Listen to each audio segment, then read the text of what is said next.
Assalamualaikum warahmatullahi wabarakatuh. Hello, hi, how's life? Welcome back with me in my class. Masih dengan buku bahasa Inggris yang sama, Think Globally, Act Locally.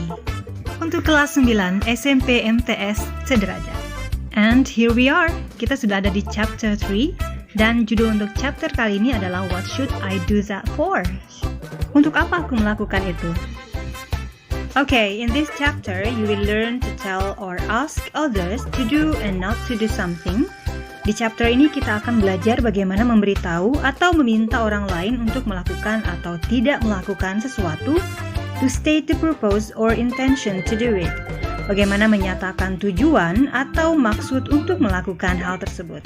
Alright, you will listen to Udin, Dayu, Lina, Benny, Edo, and Siti talking. Kalian akan mendengarkan percakapan antara Udin, Dayu, Lina, Benny, Edo, dan Siti. Edo and Siti have been late to school a number of times lately for different reasons. Edo dan Siti terlambat ke sekolah beberapa kali untuk alasan-alasan yang berbeda. Dayu, Benny, Siti, dan Udin tell them what to do and what not to do, so that they will not be late again. Dayu, Benny, Siti, dan Udin memberitahu mereka apa yang harus dilakukan dan apa yang tidak harus dilakukan sehingga mereka tidak terlambat lagi. Listen to what they say carefully. Dengarkan apa yang mereka katakan dengan penuh perhatian. Hi Dayu, how are you? Mr. Ahmad said you were not in class today because you have diarrhea. Have you taken any medicine yet? Yes, I have. But it only helps a little. Maybe you just have to take some rest in order to get well soon. Just stay in bed to let the medicine work to ease your diarrhea. Dalam kalimat tersebut, Siti mengatakan apa yang seharusnya dilakukan oleh Dayu.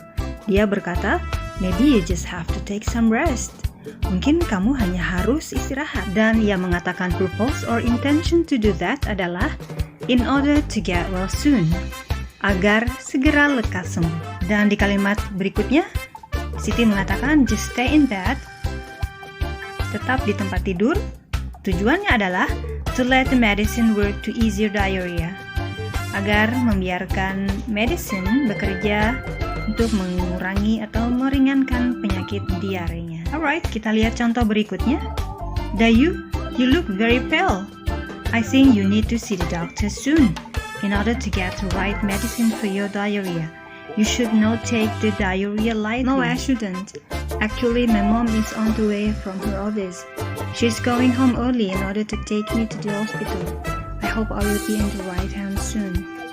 You will, I'm sure. Dalam dialog tersebut, Lina menyarankan kepada Dayu untuk need to see the doctor. Tujuannya adalah in order to get the right medicine. Dan dia juga menyarankan should not take the diarrhea lightly. Alright, often students, to tell or ask others to do or not to do something, kita bisa menggunakan beberapa kata berikut. Yang pertama, to, must, have to, and should. Alright, untuk lebih jelasnya, silahkan simak video berikut. Alright, kita akan membahas tentang must, have to, and should. Ketiganya sama, modal verb, dan memiliki makna yang sama juga, harus.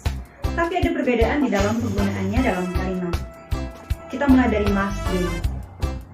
Must, di antara ketiga modal verb tadi, bisa dikatakan dia memiliki level yang paling tinggi untuk tingkat keharusannya. Jadi must ini digunakan untuk menyatakan advice atau saran yang harus dilakukan menurut si speaker atau pembicara. Contoh, you must go to the doctor. You look very pale. Jadi si pembicara berpendapat bahwa kamu harus pergi ke dokter. Dia strongly advise harus pergi ke dokter. Kalau tidak nanti tambah sakit.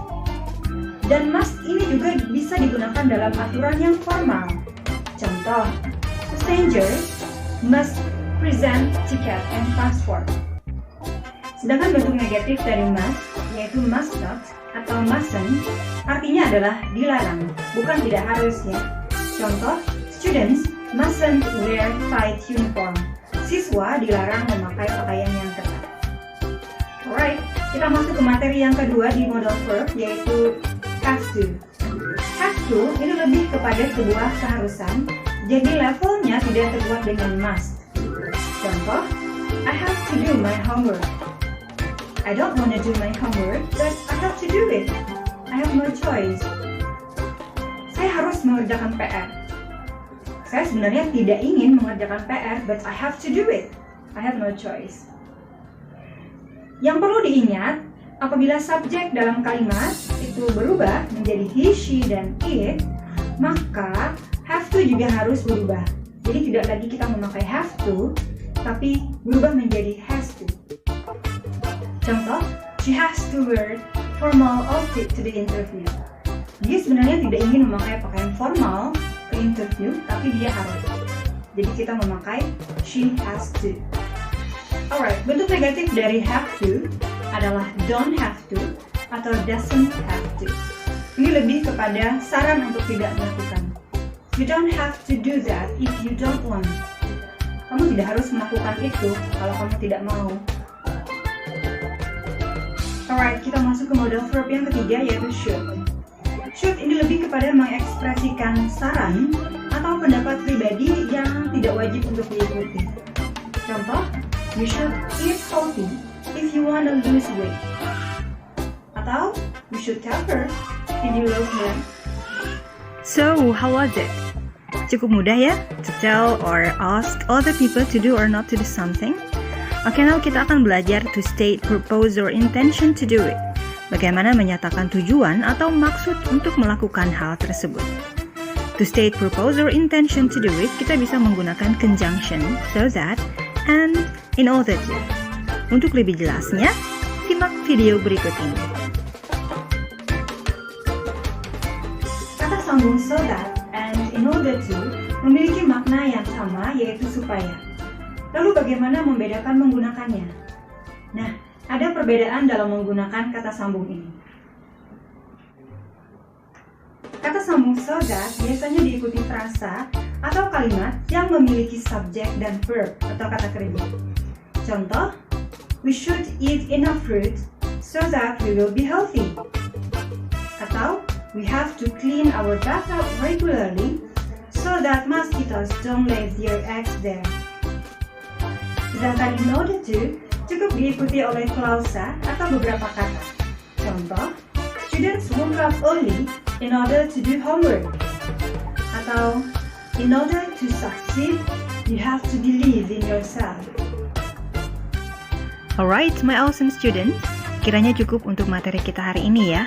Kita tadi sudah belajar bagaimana to tell someone or ask other people to do or not to do something. And juga kita belajar bagaimana to state, propose, or intention to do it. Never be tired to keep on learning and practicing your English. And hope to see you again soon. Bye!